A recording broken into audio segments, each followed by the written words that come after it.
মই মোৰ বক্তৃতা আৰম্ভ কৰিব খুজিছোঁ। কি ভাবে আপোনালোকে এইবাৰ আমি মৌলানা বদৰুদ্দিন আজমল ডাঙৰীয়াক বিদায় দিব পাৰিমনে?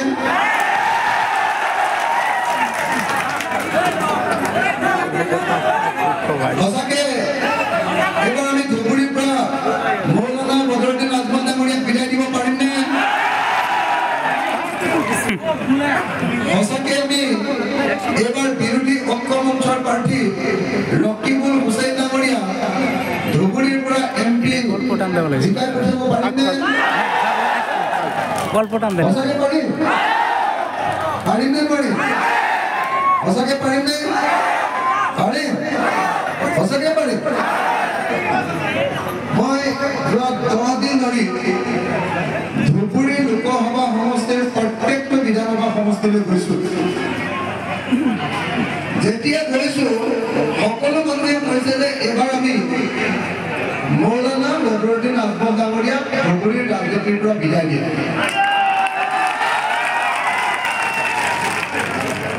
যদি সঁচাকৈ আপোনালোকে মৌলানা বদৰুদ্দিন আজমল ডাঙৰীয়াক ধুবুৰীৰ ৰাজনীতিৰ পৰা বিদায় দিয়ে তেতিয়াহ'লে অতি সোনকালে অসমৰ ৰাজনীতিৰ পৰা বিজেপিও বিদায় মাগিব।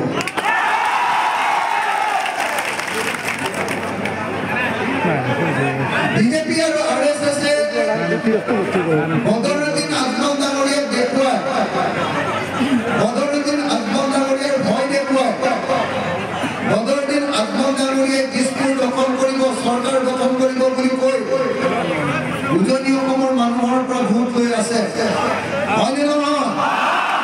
যদি আপোনালোকে বদৰুদ্দিন আজমল ডাঙৰীয়াক ৰাজনীতিৰ পৰা বিদায় দি দিয়ে তেতিয়াহ'লে হিমন্ত বিশ্ব শৰ্মাৰ নিৰ্বাচনৰ যিটো কেম্পেইন কৰিবৰ কাৰণে তেওঁ কোনো বিষয় নাথাকিব। হয়নে নহয়? হয়নে নহয়? হয়নে নহয়? হয়নে নহয়?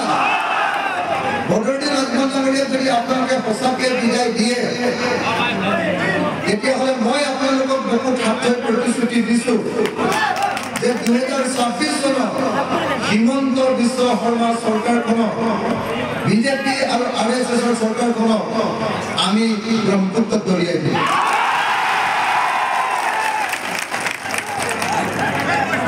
কিন্তু যদি আপোনালোকে বদৰুদ্দিন আজমল ডাঙৰীয়াক বিদায় নিদিয়ে তেতিয়াহ'লে হিমন্ত বিশ্ব শৰ্মাই ক'ব চোৱা ভাইসকল, চোৱা অসমবাসী, এয়া বিদেশীয়ে বাংলাদেশীয়ে মিয়াই দিছপুৰ দখল কৰিবলৈ আহি আছে। ক'বনে নাই? ক'বনে নাই? ক'বনে নাই? 10 বছৰ বিজেপিয়ে কেৱল আৰু কেৱল বদৰুদ্দিন আজমলক দেখুৱাই অসমত ভোট লৈ আছেনে নাই? আছেনে নাই? এইবাৰ আপোনালোকে ধুবুৰীবাসী ৰাইজে বদৰুদ্দিন আজমল ডাঙৰীয়াক বিদায় দিয়ক আৰু আমি আপোনালোকক প্ৰতিশ্ৰুতি দি গৈছো 2026 চনত আমি হিমন্ত বিশ্ব শৰ্মাক অসমৰ ৰাজনীতিৰ পৰা বিদায় দিম।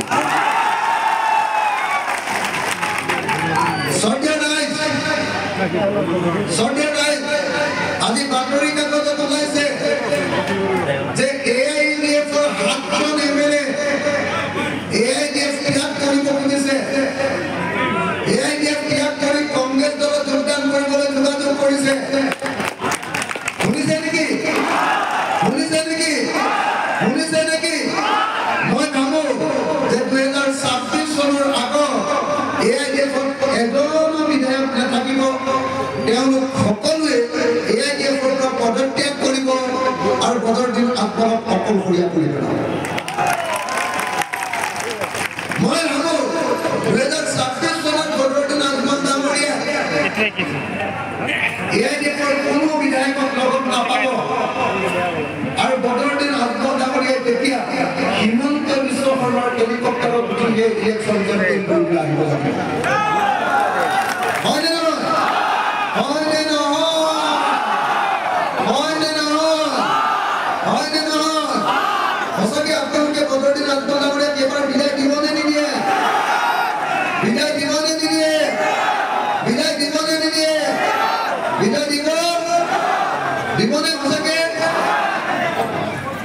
স্বৰ্গীয় ৰায় আজি মানকাছাৰলৈ বোলে অসমৰ মুখ্যমন্ত্ৰী হিমন্ত বিশ্ব শৰ্মা ডাঙৰীয়া আহিছে হয় নেকি হিমন্ত বিশ্ব শৰ্মা ডাঙৰীয়া কেইদিনমানৰ আগত বিধানসভাত কৈছিলে যেতিয়া মই মানকাছাৰলৈ যাওঁ যেতিয়া মই ধুবুৰীলৈ যাওঁ যেতিয়া মই বৰপেটালৈ যাওঁ যেতিয়া মই গোৱালপাৰালৈ যাওঁ এনেকুৱা লাগে যে মই অসমত থকা নাই এনেকুৱা লাগে যে মই বাংলাদেশলৈকে আহিছোঁ কৈছিলে নে নাই ধুবুৰীৰ মানুহ মানকাছাৰৰ মানুহ বৰপেটাৰ মানুহ গোৱালপাৰাৰ মানুহ সকলোকে অসমৰ মুখ্যমন্ত্ৰী হিমন্ত বিশ্ব শৰ্মাই বাংলাদেশী বুলি কৈছিলে নে নাই কৈছিলে নে নাই কৈছিলে নে নাই কৈছিলে নে নাই সেইজন হিমন্ত বিশ্ব শৰ্মাই আজি মানকাছাৰলৈ কিয় আহিছে আহিব লাগে জানো আহিব লাগে জানো তেওঁতো কৈছে যে মানকাছাৰত অকল বাংলাদেশী আছে মানকাছাৰত অকল মিয়া আছে মানকাছাৰৰ মিয়া মানুহৰ ভোট নেলাগে বুলি হিমন্ত বিশ্ব শৰ্মাই কৈছিলে নে নাই কৈছিলে নে নাই যদি তেওঁ মিয়াৰ ভোট নালাগে যদি তেওঁ ধুবুৰীৰ মানুহৰ ভোট নালাগে যদি তেওঁ মানকাছাৰৰ ভোট নালাগে তেতিয়াহ'লে মানকাছাৰলৈ তেওঁ আহিছে কিয়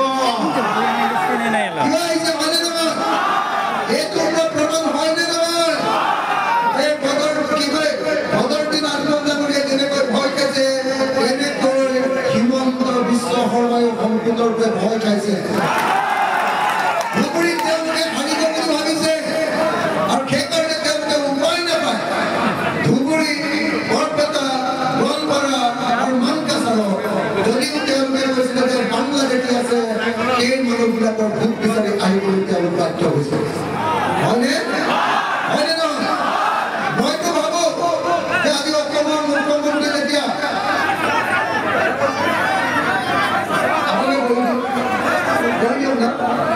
কৈ দিয়ক না